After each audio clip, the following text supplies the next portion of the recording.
Hey there guys, this is Sam and Justin at the Survival Review, and today is Friday the 13th, which means that it's time to talk about a movie franchise that we've never talked about on this channel before. Even though we're big horror fans, we've talked about a lot of horror movies, a lot of slasher movies. Yeah. Not once that I can recall have we really talked about Friday the 13th at all. No. So today we're just going to be taking a look at the original Friday the 13th. Yes. Because we figured this is the perfect occasion to do that. Exactly. A Friday the 13th falling in October.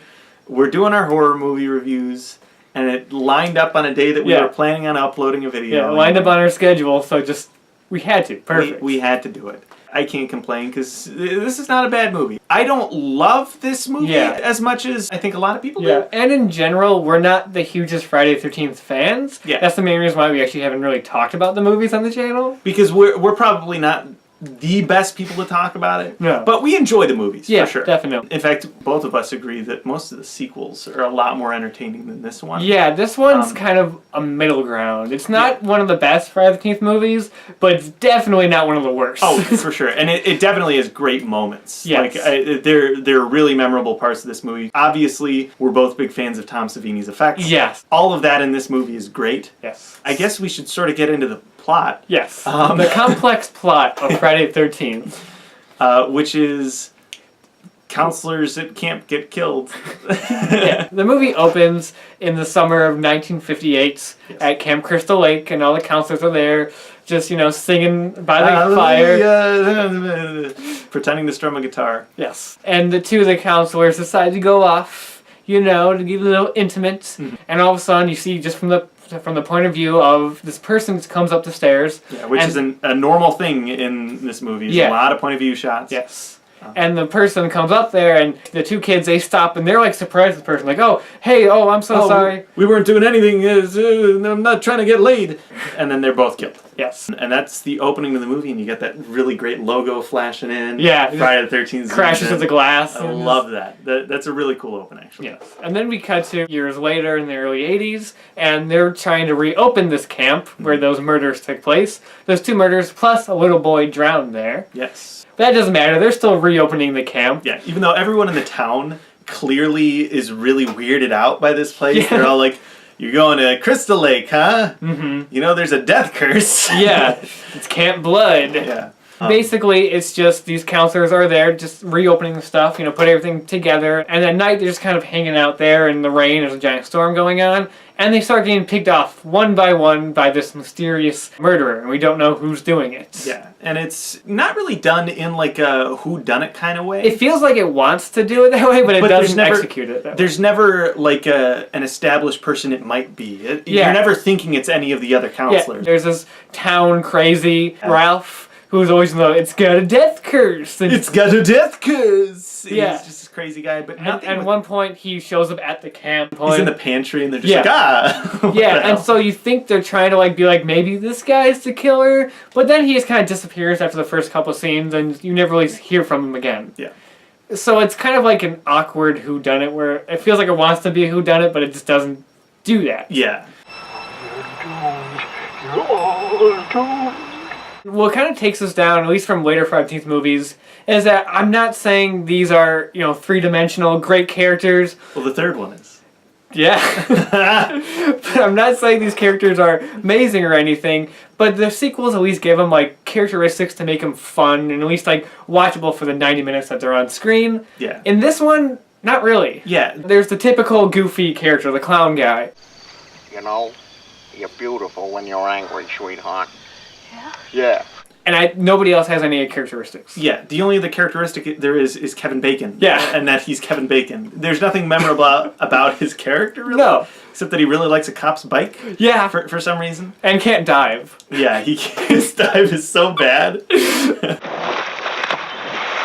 But other than that, he's not really... He's got one of the most memorable deaths. Yeah. Which looks really great. Yeah, but the main final girl in the movie, Alice...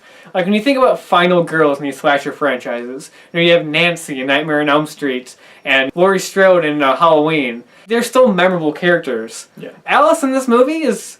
First off, you don't even know that she's going to be the main character. Mm-hmm. Like, it's kind of like an ensemble film. You never really get the sense of who's going to be the main person until she's just the last one and she's not dead. Yeah, she's the last one. She made it. The whole movie is just, this person is killed. Let's move on to the next person who's killed. There's no real plot progression other than that. And we're not trying to be critical and say that's a bad thing. No, because it's fun. We know what kind of movie it is. The only problem is just those scenes without killing are just kind of dull because the characters are literally just hanging around in an empty camp. Yeah.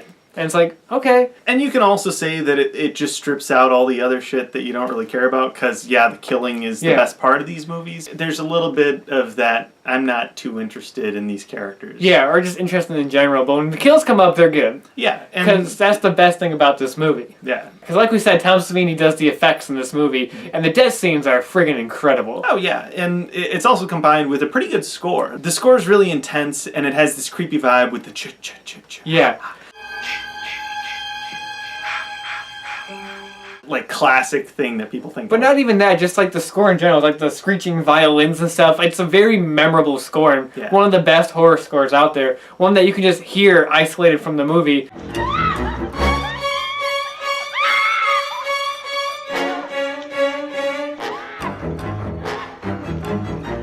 You can picture, oh yeah, that's Friday the 13th. Absolutely. And it's phenomenal. Mm-hmm. But like the death scenes are great, especially again, the best one in the entire movie is Kevin Bacon's death. Which is just the... Ah!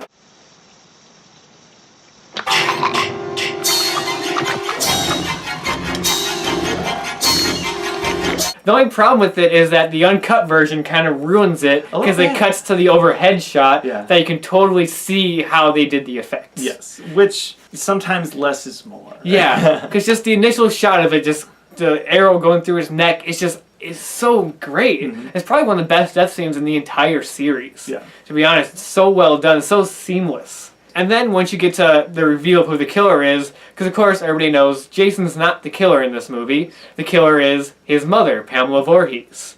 And Betsy Palmer, as the character, is great. Oh, she's wonderful. Right off the bat, you see her, she comes out of this Jeep and she's like, oh, I'm Mrs. Voorhees. I can't help you if you don't calm down. But she's dead. She's got this trying to be a calming, motherly character, but you can tell there's something off with her. Yeah. She's creepy. Yeah, and then there's moments where, like, she starts talking, like Jason talking to a little kid's voice, just, kill her, mommy. Kill her, mommy. I will, Jason. I love that stuff. It's really fun. Don't let her get away, mommy. Don't let her live. I won't, Jason. I won't. Granted, the climax kind of just turns into just two women just fighting each other. So not too exciting, but... It's two women fighting each other, and it's like several instances of, oh, she's dead, but she's not dead. And that happens over and over until, like, she's definitely dead. Either way, though, I love Betsy Palmer as the killer. Jason was my son, and today is his birthday. The main issues that we have are regarding that the characters don't really have much to do. Yeah, they're a little too boring. Yeah. And the middle half just kind of meanders, except for the few death scenes spread throughout. Yes. All the interesting stuff is really great. Yeah. And there's definitely a reason why there were however many movies, like 12 now. And I will say this, one thing this movie has over some of the later sequels is that it does have a kind of a good gritty vibe to it, kind of late 70s kind of horror vibe to it, that some of the sequels lack, and I really like that like tone that the movie has. It definitely feels like a little bit more than just your standard like Halloween ripoff slasher movie. It had a bit more to it than that. Despite the fact that it basically is. Yeah. But when I first saw this movie as a kid, and when I was a kid, I was easily amused by a lot of stuff. After this ended, I was kind of like, oh, that's it? Yeah. And then again, Halloween was like my favorite movie then, so that's kind of why. And I remember thinking, I was like, why did this movie become so iconic and so great? And, you know, it's not to say this is not a movie worth watching if you haven't seen it. No. Even though we've kind of spoiled the talent. Yeah. People know that shit. People know that, yeah. It's been fucking decades. Yeah. At least I'm not afraid of ghosts. And there is a couple of scenes in the movie that are just dumb. Especially the scene near the end when Alice starts discovering all the dead bodies. And it's your typical slasher scene where all the bodies are just hidden around everywhere. And for some reason it falls from the tree right as she's going up to it. But it's fun. Oh, it's great. You gotta love all that stuff. Yes. But the best part is she runs into one of the cabins and closes the door. And first off, you're like, oh, she's being cool and resourceful because there's no lock on the door. So she tries to like tie a rope to it and tie it to like the ceiling. Like, oh, that's unique and resourceful. That's a good idea. And then she just starts throwing shit at the door. Like, okay, you've got the door, like, that's a lock. Maybe worry about these 10 windows around you. But the best part is that it's just kind of like wide shots, just letting it play out while the intense music is playing. It's like the most intense music. Like the fucking violins going. Yes.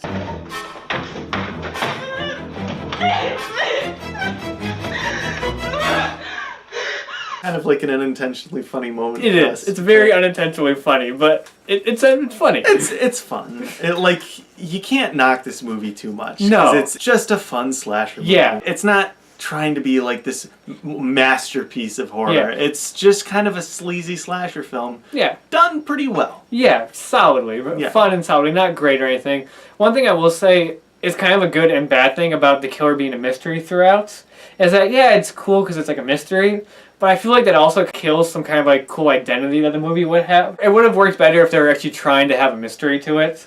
But since it kind of lacks that mystery, it kind of makes the movie like lose the identity they could have had by having an iconic character like it would go on to have in future sequels. Yeah, that's fair. And, you know, since people always spoil stuff, the ending scene in the movie is great. Yes, definitely. It's your typical, like, fake-out happy ending for a horror movie, of course.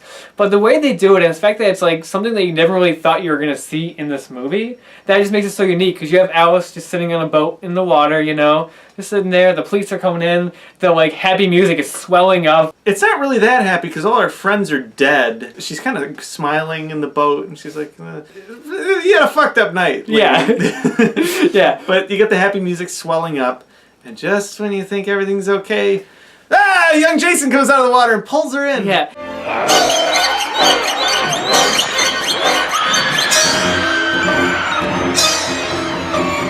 And it's great because it's such a startling image. Yeah.